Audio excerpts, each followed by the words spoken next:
बिस्मिल्लाहिर्रहमानिर्रहीम। अस्सलाम वालेकुम नाज़रीन। पाकिस्तान तहरीक इंसाफ रियासत मुखालिफ है या पाकिस्तान तहरीक इंसाफ एक गद्दार जमात है?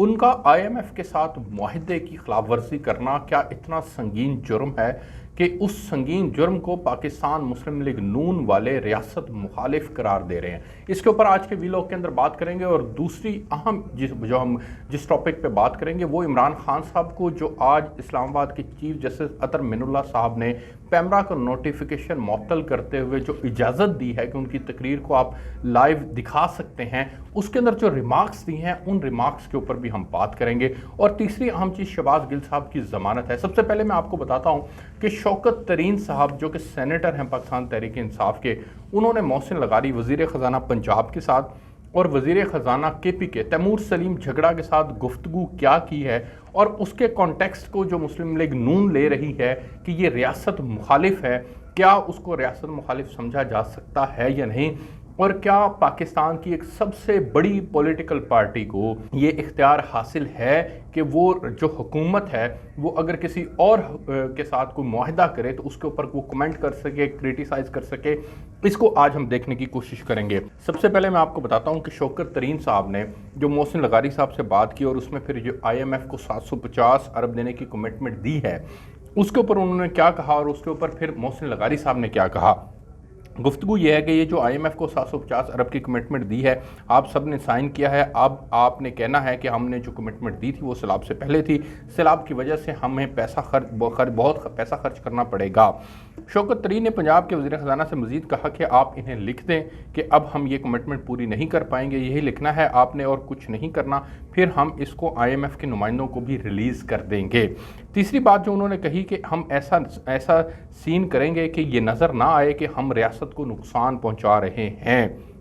हम सब चाहते हैं कि इन पर दबाव पड़े, ये हमें अंदर करा रहे हैं, हम पर दहशतगर्दी के इल्ज़ामात लगाए जा रहे हैं, ये बिल्कुल सियासत, ये बिल्कुल स्पॉट फ्री जा रहे हैं, ये नहीं होने देना है। इस पर मोहसिन लगारी साहब ने कहा कि क्या इससे रियासत को नुकसान नहीं होगा, तो इस पर शौकत तरीन ने जवाब दिया कि जिस तरह चेयरमैन और दीगर को ट्रीट किया जा रहा है, क्या इससे रियासत को नुकसान नहीं हो रहा।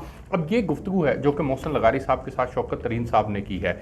इस बात के ऊपर हम देखने की कोशिश करते हैं कि क्या ये रियासत के मुखालिफ है, रियासत के मुखालिफ मुस्लिम लीग नून वाले क्या कह रहे हैं, और असद उमर साहब ने और उनकी जमात के दीगर लोगों ने इसको किस तरह से जो है वो इस सारे मामले को जो है किस तरह से डिफेंड करने की कोशिश की है।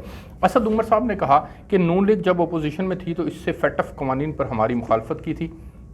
शौकत तरीन और तैमूर सलीम झगड़ा की गुफ्तगू में कोई गलत बात नहीं है। कहा जाता है कि अगर पार्टी इन मुआहदों के खिलाफ आवाज़ उठाती है तो कहा जाता है कि ये रियासत के खिलाफ आवाज़ है।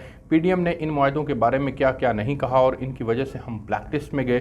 फैटफ के कानून के खिलाफ PDM रहनुमाओं ने तकरीरें की। अच्छा जी, इसमें फिर श्री मज़ारी साहिबा ने कहा कि क्या शौकत तरीन की ऑडियो में कुछ गैर कानूनी और कुछ गलत है, तो उस पर कहा गया कि कुछ भी गैर कानूनी और कुछ भी गलत नहीं है। अब आ जाए कि इस मामले को, सारे मामले को लेकर के किस तरह से मिफ्ता इस्माइल साहब लेकर चल रहे हैं और मुस्लिम लीग नून के दीगर रहनुमा लेकर चल रहे हैं। मिफ्ता इस्माइल साहब तो इसको ओवरऑल समझते हैं कि ये रियासत के मुखालिफ एक चीज़ की गई है और रियासत के उस वक्त में मुखालिफ एक चीज़ की गई है जब रियासत एक एग्रीमेंट साइन करने जा रही है और एग्रीमेंट IMF से साइन करने जा रही है और इसकी इंपॉर्टेंस बहुत ज़्यादा है। ये मिफ्ता इस्माइल साहब की मैं आपके सामने गुफ्तगू रख रहा हूँ और फिर इसके बाद मैं अपना कमेंट इसके ऊपर करूँगा कि ये इस वक्त इसकी इंपॉर्टेंस बहुत ज़्यादा है। पाकिस्तान जो है वो डिफ़ॉल्ट होने जा रहा था, हमने आकर सख्त फैसले किए, मुश्किल फैसले किए, हमारी सियासत ख़त्म होती है तो हो जाए, हमने पाकिस्तान को बचाना है और ये पाकिस्तान को बचाने के लिए IMF से मुआहदा है। अब आ जाए कि एक पॉलिटिकल पार्टी जो कि पाकिस्तान की सबसे बड़ी पॉलिटिकल पार्टी है, जिसकी ग्राउंड के ऊपर बहुत बड़ी जो है वो हमायत है, अवामी हमायत जिसको हासिल है, क्या वो पॉलिटिकल पार्टी पाकिस्तान के किसी भी ऐसे मुआहदे को जो कि हुकूमत कर रही हो किसी और मुल्क के साथ, किसी और अदारे के साथ, क्या उसके ऊपर कमेंट करने का इख्तियार किसी एक पॉलिटिकल पार्टी को है या नहीं? बिल्कुल उसके ऊपर कमेंट करने का इख्तियार पॉलिटिकल पार्टीज़ को है, इसमें कोई दो राय नहीं है। उसके लिए पार्लियामेंट का फोरम मौजूद है, पार्लियामेंट के अंदर उन माहिदों के ऊपर बात होनी चाहिए, पार्लियामेंट के अंदर वो उनका ड्राफ्ट डिस्कस किया जाना चाहिए और पार्लियामेंट की मंजूरी से ही फिर ये जाकर हुकूमतें जो हैं वो डिस्कस करें। लेकिन हमारे पाकिस्तान के अंदर इस वक्त सूरत हाल क्या है IMF के मामले को लेकर के और सियासी मामले को लेकर के कि क्या पार्लियामेंट इतनी इनएक्टिव है, पार्लियामेंट क्या इतनी एक्टिव है कि वो ان سارے معاملات کو ڈسکس کرے تو پہلی بات تو یہ ہے کہ پارلیمنٹ تو اتنا ایکٹیو رول پلے نہیں کر رہی. دوسری بات یہ ہے کہ سیاست میں تلخیاں بہت ہیں. عمران خان صاحب جو ہیں وہ جب حکومت میں تھے تو اس وقت وہ اپوزیشن لیڈر سے انہوں نے ایک بھی آفیشیل ملاقات نہیں کی. مسلسل حکومت اپوزیشن والوں کو چور اور ڈاکو کہا, اور پھر ان کے فالوور جتنے تھے, ان کی جماعت کے جتنے لوگ تھے, ان سب نے بھی یہی کام کیا. اس کے بعد آ جائیں جب وہ اب خود اپوزیشن کا حصہ ہیں, اس وقت بھی وہ پبلک کے اندر جا رہے ہیں, مسلسل جلسے کر رہے ہیں, جلوس کر رہے ہیں, اور مسلسل وہ تنقید کر رہے ہیں. اور اب تو ان کی تنقید جو ہے وہ ریاستی اداروں یعنی اسٹیبلشمنٹ کی طرف بھی ہے, اور وہ نیوٹرلز کو بھی براہ راست تنقید کا نشانہ بنا رہے ہیں. اور یہ بھی بتا رہے ہیں کہ جب وہ حکومت میں تھے تو یہ نیوٹرلز کس طرح سے ان کو جو ہے وہ ساری باتیں بتایا کرتے تھے, سمجھایا کرتے تھے, اور ان کے اقتدار کو لے کر چل رہے تھے. اب میں آپ کو بتاتا ہوں کہ یہ IMF کا معاہدہ کیا اتنا امپورٹنٹ ہے کہ اس کے اوپر عمران خان صاحب اور ان کی جماعت کا اس طرح سے کومنٹ کرنا یا اس طرح سے خط لکھنا کہ یہ ایگریمنٹ جو ہے وہ نہیں ہونا چاہیے, یا جو ہم نے کمٹمنٹس دیے ہم ان کو آنر نہیں کریں گے, تو کیا یہ ریاست مخالف جو ہے وہ سمجھا جائے گا؟ جی, اس کو اس طرح سے دیکھ لیتے ہیں کہ اس کا بیک گراؤنڈ یہ ہے کہ جنوری کے اندر IMF کے ساتھ عمران خان صاحب بھی نیگوشیٹ کر رہے تھے, اور 1.2 ارب ڈالر جو ہیں اس کے لیے کوئی بات چیت چل رہی تھی. اور پھر ان کا 4 فروری کو ایگریمنٹ سائن ہو جاتا ہے, اور 4 فروری کو ایگریمنٹ سائن ہونے کے نتیجے میں ان کو 1 کچھ ارب ڈالر جو ہیں وہ مل جاتے ہیں. اب جب ان کو مل جاتے ہیں تو اس میں جو انہوں نے کمٹمنٹس کی تھی, انہوں نے کہا تھا کہ وہ ہر مہینے PDL کو 4 روپے کے حساب سے بڑھائیں گے اور 30 روپے تک لے کے جائیں گے, یعنی پیٹرول کے اوپر پیٹرولیم ڈیولپمنٹ لیوی. دوسرا انہوں نے کہا تھا کہ وہ سیلز ٹیکس کی شرح جو ہے وہ ہر سیکٹر کے لیے 17% کر دیں گے. یہ IMF کے ساتھ انہوں نے معاہدہ کیا. تیسرا انہوں نے کہا کہ وہ بجلی بڑھائیں گے. چوتھا انہوں نے کہا کہ وہ کچھ 350 ارب کے نئے ٹیکسز جو ہیں ان کو ایڈ کریں گے.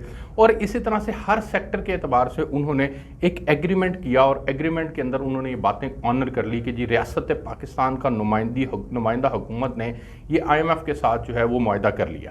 اب ہوا یہ کہ یہاں پر پولیٹیکل سچویشن چینج ہو گئی. 28 فروری کو عمران خان صاحب آئے, قوم سے خطاب کیا, اور انہوں نے بجلی پہ بھی سبسڈی دے دی, پیٹرول پہ بھی سبسڈی دے دی, PDL تو کیا لگانا تھا, سیلز ٹیکس تو کیا لگانا تھا, انہوں نے ساری باتیں ریورس کر دی. اب وہ جب ساری باتیں ریورس ہوئی تو جو آپ کی کمٹمنٹ ہوئی تھی وہ کمٹمنٹ ختم ہو گئی آپ کی. جب کمٹمنٹ ختم ہوئی اس کے بعد پھر 8 مارچ آ گیا. 8 مارچ کو انہوں نے عدم اعتماد جمع کروا دی, اور پھر 8 اپریل آیا اور عمران خان کی حکومت گھر چلی گئی.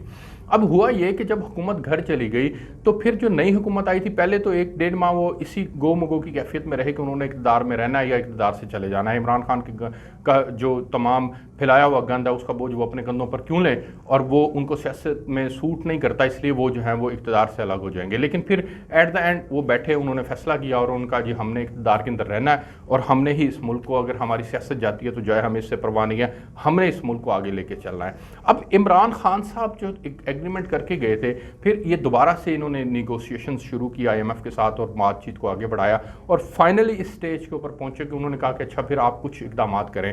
اور کچھ اقدامات کے چکر میں انہوں نے پاکستان کے اندر پیٹرول کی قیمتوں کو بھی بڑھوایا, بجلی کی قیمتوں کو بھی بڑھوایا, اور دیگر سیکٹرز کی قیمتوں کو بھی بڑھوایا. اس سے یہ ہوا کہ روپیہ جو ہے مسلسل گرتا چلا گیا, ڈالر اوپر آنا شروع ہو گیا. ڈالر اوپر آنا شروع ہوا تو پھر چونکہ پاکستان کی امپورٹ جو ہے وہ 60 ارب ڈالر سے بھی زیادہ ہے, تو پھر پاکستان کے اندر اس کا امپیکٹ یہ آیا کہ ہر سیکٹر کے اندر مہنگائی ہو گئی. ابھی آخری ہفتے کی جو اعداد و شمار ہیں پاکستان بیورو کے, اس میں پاکستان کے اندر جو مہنگائی کی شرح ریکارڈ کی گئی ہے وہ 44% ہے. اب یہ جب 44% مہنگائی ہو گئی تو پولیٹیکلی مسلم لیگ نون کو یہ سوٹ نہیں کرتی تھی تمام باتیں, انہیں اس کا خمیازہ بھی بھگتنا پڑا. پنجاب کی حکومت ان کی گئی, انہوں نے 15 سیٹیں جو تھی وہ ہار گئے. عمران خان کا بیانیہ اوپر چلا گیا, یہ نیچے چلے گئے, لوگ گالیاں ساری ان کو دے رہے ہیں. 4 سال انہوں نے حکومت کیا, گالیاں 3 ماہ کی حکومت کو پڑ رہی ہیں, تو پولیٹیکلی ان کو سوٹ نہیں کرتا تھا. لیکن انہوں نے اس سارے معاملے کو لے کر کے وہ آگے چلے. اب یہ بات اس طرح سے سمجھنے کی ہے کہ یہ یہاں تک سمجھا جا رہا ہے کہ IMF اگر پاکستان کو کمٹمنٹ نہیں دیتا, پاکستان کے ساتھ وہ پاکستان کے اکنامک انڈیکیٹرز کو بہتر کرنے کے لیے جو بھی وہ روڈ میپ دے رہے ہیں اس کے اوپر پاکستان نہیں چلتا, تو پھر پاکستان ڈیفالٹ کی طرف چلا جائے گا. یہ ایک بڑی لکھی بات ہے. اب جب پاکستان ڈیفالٹ کی طرف چلا جائے گا تو ڈیفالٹ کا کیا مطلب ہے کہ دنیا کا کوئی ملک آپ کے ساتھ کھڑا ہونے کے لیے تیار نہیں ہوگا. ڈالر 300 سے بھی اوپر چلا جائے گا, اور ڈالر 300 سے بھی اوپر چلا گیا تو پاکستان میں مہنگائی کا ایک بہت بڑا طوفان ہوگا. ہمارے پاس باہر سے جو ہم چیزیں خریدتے ہیں ان کو خریدنے کے لیے हमारे पास डॉलर नहीं होगा तो पाकिस्तान के अंदर पॉलिटिकल क्राइसिस भी होगा, पाकिस्तान के अंदर जो खुराक का क्राइसिस है वो भी होगा, और ना जाने कौन कौन से क्राइसिस जो है वो पाकिस्तान के अंदर आ जाएंगे। तो जब ये तमाम क्राइसिस पाकिस्तान के अंदर आ जाएंगे तो फिर सारे क्राइसिस का जिम्मेदार ये 12 जमातों का इत्तेहाद होगा, और ये इमरान खान साहब जो है वो उसको सारे को ओवरऑल कैश करवाएंगे और वो एक बहुत बड़ी मेजोरिटी के साथ इक़्तिदार के अंदर आ जाएंगे। ये जब सारी चीज़ें होंगी तो पाकिस्तान ऑफिशियली डिफ़ॉल्ट जो है वो डिक्लेयर हो जाएगा। अब जब ये पाकिस्तान ऑफिशियली डिफ़ॉल्ट डिक्लेयर हो जाएगा तो फिर पाकिस्तान के अंदर जो है वो जो रियासत है वो एक न्यूट्रल स्टेट जो है वो किस कदर परेशानी का सामना उसको करना पड़ेगा, उसके जो न्यूट्रल असासे हैं वो कितने गैर महफूज हो जाएंगे, ये तमाम बातें फिर जो हैं वो डिस्कसेबल हैं, डिस्कस हो सकती हैं, डिस्कस होंगी। लेकिन इस सारी बात को समझने के लिए कि ये इतना बड़ा इम्पैक्ट अगर इसका आ सकता है कि हम IMF के साथ अगर एग्रीमेंट में नहीं जाते तो फिर ये किस पार्टी को ये सूट करता है कि पाकिस्तान को नुकसान पहुँचे।